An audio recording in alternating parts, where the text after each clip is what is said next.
नमस्कार विद्यार्थियों। आज हम एक बहुत ही इम्पोर्टेंट टॉपिक पर छोटा सा डिस्कशन करेंगे।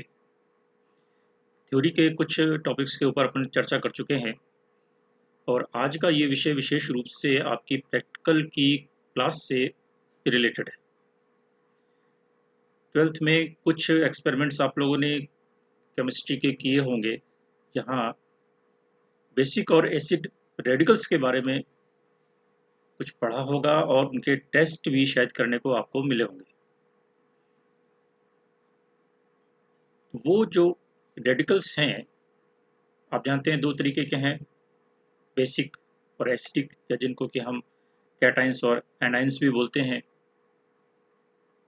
तो विशेष रूप से जो एनायनिक रेडिकल्स हैं, carbonate, sulphate, nitrate, chloride, bromide, oxalate, कई सारे, जिनमें एक या एक से अधिक ग्रुप ऑफ एटम्स रहते हैं और उन पर एक विशेष चार्ज, नेगेटिव चार्ज भी रहता है। और वाइवा में कई बार उन रेडिकल्स का स्ट्रक्चर और उन पर फॉर्मल चार्ज कितना है, कैसे निकालेंगे, इसके बारे में वाइवा में सवाल पूछे जाते हैं। कई बार जो छोटे कॉम्पिटिशन्स हैं, जहाँ पर साइंस आपने सब्जेक्ट चूज किया होगा, तो वहाँ भी आपको स्ट्रक्चर से रिलेटेड कुछ सवाल मिल सकते हैं। तो इसलिए कुछ एनायनिक रेडिकल्स जो इम्पोर्टेंट हैं, 4-5, वो मैंने आज लिए हैं और उनके स्ट्रक्चर और उन पर फॉर्मल चार्ज क्या है, इसके बारे में छोटा सा एक डिस्कशन करेंगे। आप लोगों के लिए बहुत इम्पोर्टेंट है, इसलिए इसको अच्छे से सुनिएगा, समझिएगा और इसको नोट करके भी रख लीजिएगा, क्योंकि फॉर्मल चार्ज की कैलकुलेशन कई बार जल्दी समझ में नहीं आती है। तो कुछ एनायनिक रेडिकल्स कई हैं, उसमें से हम कुछ, सारे नहीं, लेकिन कुछ जो इम्पोर्टेंट हैं, जिनके स्ट्रक्चर्स विशेष रूप से पूछे जाते हैं, सिर्फ उन्हीं के बारे में हम यहाँ पर चर्चा करेंगे। सबसे पहले आता है कार्बोनेट। सबसे आसान रेडिकल है। ज़्यादातर टेस्ट में कार्बोनेट रेडिकल टेस्ट करने के लिए भी दिया जाता है, एग्जाम में भी आपको मिलेगा। और ऐसी स्थिति में इसका स्ट्रक्चर और इसकी चार्ज की गणना ये थोड़ा सा इम्पोर्टेंट बन जाता है आपके लिए। तो इसलिए सबसे पहले हम कार्बोनेट के बारे में बात करेंगे। कार्बोनेट क्या है? CO3। CO3, इस कार्बोनेट को लिखने में कई बार आप लोग गड़बड़ कर देते हैं। यहाँ पर ये कार्बन एटम है और यहाँ पर ऑक्सीजन एटम है, यानी दोनों अलग अलग एटम्स हैं और कार्बन और ऑक्सीजन, इन दोनों को कैपिटल लेटर से लिखा जाएगा। कई बार विद्यार्थी लिखते समय इस ऑक्सीजन को छोटा बना देते हैं। छोटा बनाते ही C बड़ा और O छोटा, तो वो कोबाल्ट में कन्वर्ट हो जाता है और कोबाल्ट बेसिक रेडिकल है। इसलिए कोई भी केमिकल स्ट्रक्चर या फॉर्मूला लिखते समय अपने को विशेष रूप से ध्यान रखना है कि कौन सा लेटर छोटा होगा और कौन सा बड़ा होगा। तो CO3, एक कार्बन और 3 ऑक्सीजन मिलकर कार्बोनेट रेडिकल बनता है और इस पर ये -2, ये एक फॉर्मल चार्ज कार्बोनेट रेडिकल के ऊपर रहता है, 2 नेगेटिव। इसके स्ट्रक्चर के बारे में यदि हम बात करें तो हम इसको इस तरीके से लिख सकते हैं। ये एक प्लेनर स्ट्रक्चर है CO3 का। ये बीच में कार्बन है, एक ऑक्सीजन, दूसरा ऑक्सीजन और तीसरा ऑक्सीजन। इसमें एक ऑक्सीजन डबल बॉन्ड के साथ जुड़ा हुआ है और 2 ऑक्सीजन सिंगल बॉन्ड के साथ जुड़े हुए हैं। और सिंगल बॉन्ड के साथ जो ऑक्सीजन एटम जुड़े हुए हैं उन पर एक एक नेगेटिव चार्ज है। डबल बॉन्ड वाले एटम के ऊपर, ऑक्सीजन के ऊपर कोई चार्ज नहीं है। अब तीनों ऑक्सीजन एटम इक्विवेलेंट हैं, एक जैसे हैं, तो इसलिए ये डबल बॉन्ड माइग्रेट कर सकता है, या इसके हम रेजोनेटिंग स्ट्रक्चर्स, ऑर्गेनिक केमिस्ट्री में आप लोग पढ़ते हैं, इसके रेजोनेटिंग स्ट्रक्चर्स लिख सकते हैं। तो अब की बार डबल बॉन्ड यहाँ पर आ गया, तीसरी बार डबल बॉन्ड यहाँ पर आ जाएगा। तो ये इस तरीके से एक रेजोनेटिंग स्ट्रक्चर कार्बोनेट रेडिकल के लिए हम लिख सकते हैं, या इस तरीके से डॉट फॉर्म में या ल्यूइस फॉर्म में भी इसको लिख सकते हैं। यहाँ पर देखिए ये 2 इलेक्ट्रॉन्स है, यहाँ पर 2 इलेक्ट्रॉन्स है, अनपेयर्ड इलेक्ट्रॉन्स है, सॉरी पेयर्ड इलेक्ट्रॉन्स है। यहाँ पर 2 इलेक्ट्रॉन्स हैं, यहाँ पर 2 ये आपके पेयर्ड इलेक्ट्रॉन्स हैं, यहाँ पर पेयर्ड इलेक्ट्रॉन्स हैं, और इस पर ये माइनस का 2 चार्ज है। तो इस तरीके से भी हम उसको कार्बोनेट रेडिकल के स्ट्रक्चर को लिख सकते हैं, या तीनों को कंबाइंड करके लिखें तो उसको हम इस तरीके से भी लिख सकते हैं। ऐसी स्थिति में ऑक्सीजन के तीनों एटम्स पर हम बराबर का चार्ज लिखा हुआ मान सकते हैं।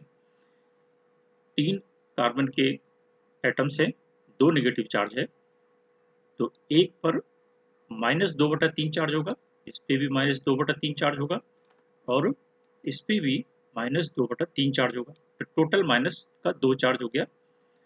और ये डबल बॉन्ड क्योंकि तीनों ऑक्सीजन पर माइग्रेट कर रहा है, तो इसलिए हम इसको डॉटेड लाइन के रूप में, जैसे बेंजीन की संरचना लिखते हैं, उस तरीके से इसको शो कर सकते हैं।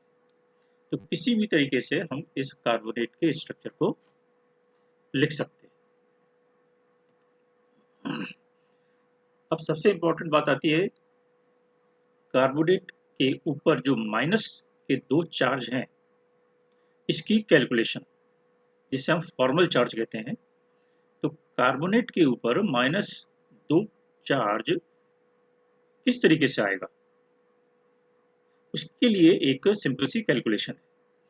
देखिए ये जो स्ट्रक्चर ड्रॉ किया हुआ है, ये लुईस स्ट्रक्चर या डॉटेड स्ट्रक्चर कहलाएगा, जहां पर हम आउटर मोस्ट शेल के इलेक्ट्रॉन्स को शो कर रहे हैं। ये बीच में कार्बन का एटम है, ठीक है। इस कार्बन के एटम पर देखिए यहाँ पर ये 2 इलेक्ट्रॉन्स हैं, यहाँ पर 2 इलेक्ट्रॉन्स हैं, ये यहाँ पर डबल बॉन्ड है। तो आप ये कह सकते हैं कि यहाँ पर इस कार्बन के ऊपर ये 2, 4, 6, 8 ये ऑक्टेट पूरा हो रहा है, ठीक है। यहाँ पर 2, 4, 6, 8 यहाँ पर भी इसका ऑक्टेट पूरा हो रहा है, 2, 4, 6, 8 ये ऑक्टेट पूरा हो गया, और यहाँ पर इस ऑक्सीजन का भी ऑक्टेट पूरा हो गया।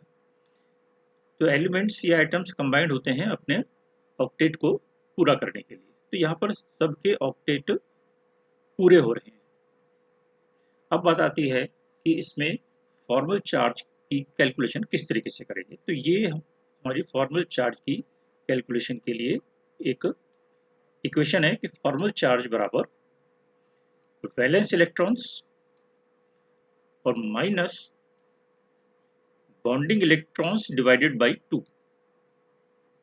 क्योंकि बॉन्डिंग इलेक्ट्रॉन्स 2 एटम्स के बीच में होगा, इसलिए इसको यहाँ पर हम 2 से डिवाइड कर रहे हैं। तो ये एक फॉर्मल चार्ज की कैलकुलेशन है। अब देखें इसको किस तरीके से करेंगे। पहले हम लें कार्बन। तो कार्बन पर 4 इलेक्ट्रॉन्स होते हैं, आप सब जानते हैं। कार्बन के आउटर मोस्ट शेल में 4 इलेक्ट्रॉन्स हैं। तो वैलेंस इलेक्ट्रॉन्स इसके 4 हो गए। नॉन बॉन्डिंग वैलेंस इलेक्ट्रॉन्स, यानी ऐसे वैलेंस इलेक्ट्रॉन्स जो कि बॉन्डिंग में भाग नहीं ले रहे हैं, नॉन बॉन्डिंग वैलेंस इलेक्ट्रॉन्स। ऐसे इलेक्ट्रॉन्स जो कि बॉन्डिंग में भाग नहीं ले रहे। तो इस कार्बन के ऊपर कोई ऐसा इलेक्ट्रॉन नहीं है जो कि वैलेंस बॉन्ड में भाग नहीं ले रहा। यहाँ पर भी इसने ऑक्सीजन से जुड़ा है, यहाँ ऑक्सीजन से जुड़े हैं, यहाँ पर दोनों इसके ऑक्सीजन से जुड़े हैं। तो चारों इलेक्ट्रॉन्स कार्बन के 3 ऑक्सीजन के साथ बॉन्ड बनाए हुए हैं, तो इसलिए नॉन बॉन्डिंग इलेक्ट्रॉन्स इसमें 0 है। तो 4 माइनस 0। और बॉन्डिंग इलेक्ट्रॉन्स कितने हैं? बॉन्डिंग इलेक्ट्रॉन्स यदि आप देखें तो वो 4 तो ये हैं जिस ऑक्सीजन के साथ ये डबल बॉन्ड बनाए हुआ है, 2 ये हैं, एक ऑक्सीजन के साथ सिंगल बॉन्ड है, और 2 ये जिस ऑक्सीजन के साथ सिंगल बॉन्ड है। तो टोटल 8 वैलेंस ये बॉन्डिंग इलेक्ट्रॉन्स कार्बन के पास हैं। तो 8 डिवाइडेड बाई 2 यानी 4। तो इक्वेशन हमारी क्या बनी? 4 minus 0 minus 4 that is equal to 0। तो यहाँ पर कार्बन के ऊपर फॉर्मल चार्ज 0 हो गया। अब ऑक्सीजन की बात करते हैं। इस ऑक्सीजन पे आइए, यहाँ पर ऑक्सीजन 3 है। तो ये पहले वाले ऑक्सीजन जिसकी हम बात कर रहे हैं, ये सिंगल बॉन्ड से अटैच्ड ऑक्सीजन एटम है। ऑक्सीजन के बाहरी शेल में 6 इलेक्ट्रॉन्स होते हैं। तो वैलेंस इलेक्ट्रॉन्स कितने हो गए? 6। तो 6 minus non bonding valence electrons.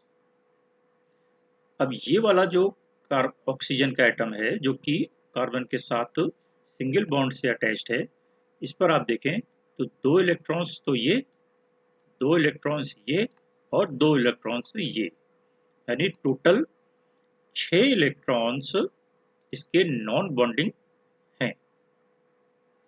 तो 6 माइनस 6। और फिर इसके बाद बॉन्डिंग इलेक्ट्रॉन्स। बॉन्डिंग इलेक्ट्रॉन्स कितने हैं? इसके 2 ही हैं।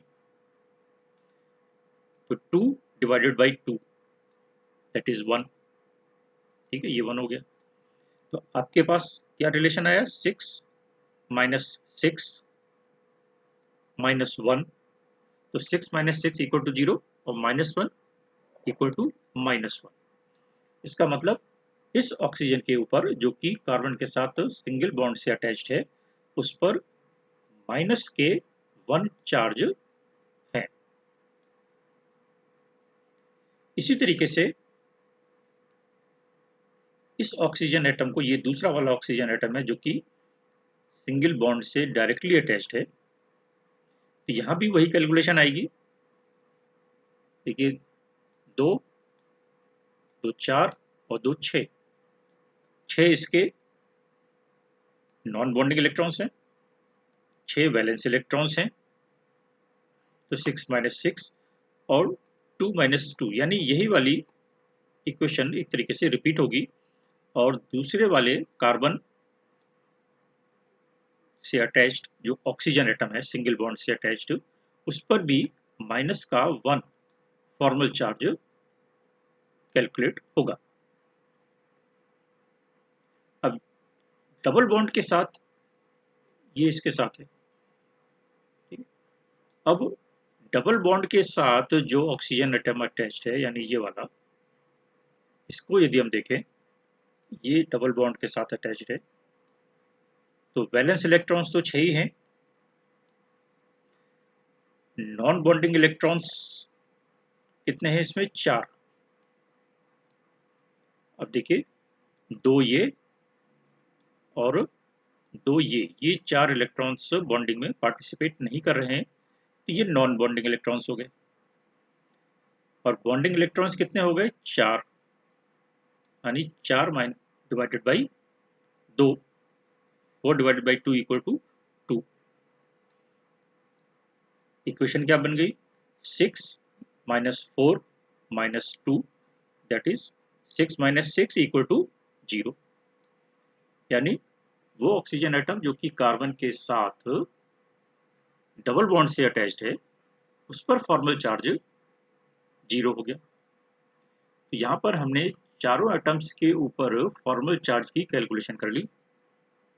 कार्बन पर 0 है और ऑक्सीजन जो डबल बॉन्ड से अटैच्ड है उस पर 0 है, और जो सिंगल बॉन्ड से अटैच्ड ऑक्सीजन एटम्स हैं उन दोनों पर -1 और -1 फॉर्मल चार्ज कैलकुलेट होता है, जो कि कार्बोनेट रेडिकल के ऊपर -2 चार्ज को बनाता है। तो इस तरीके से हम किसी भी रेडिकल के ऊपर यदि चार्ज है तो इसकी कैलकुलेशन कर सकते हैं। तो ये एक सबसे कॉमन और सबसे इम्पॉर्टेंट एसिड रेडिकल है, जिसके स्ट्रक्चर आप दोबारा देख लीजिए, जिसके स्ट्रक्चर और उसकी फॉर्मल चार्ज की कैलकुलेशन के बारे में वाइवा में अक्सर पूछा जाता है।